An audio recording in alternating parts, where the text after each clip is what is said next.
Yes, dito kami hindi nag-transpire idi lasa ka nag-attend iti session nga naibaga kami nga dito no gloves iti 60 days upon your birthday ket haan nga makaawat iti senior citizen 1080 milestone award.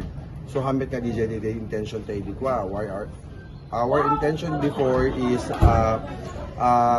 dapat mapapaspas iti proseso within that 60 days nga dapat may award iti milestone award sa senior citizen DJ iti purpose. So ito amendment iti tata is once nga naka-file apo iti award iti milestone award iti senior citizen 60 days ket dapat may awaren apo iti benepisyo dagiti senior citizen. So tayo ka.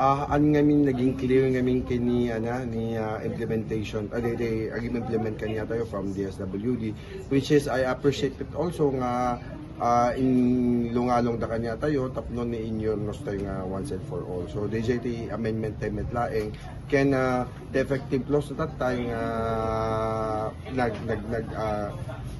nagdebatean mi tatay is no birthday mo is January 2025 lucky di up to present is ma-accommodate tayo lang. Ngayon 2024 kataan nga ma-accommodate and digdahan nga nakaawa. So nayornos meten apo before gradual ito nung utibiyang kit at least ket na i-plaster ko pa lang dito para benepisyo dagiti senior citizen tayo nga din.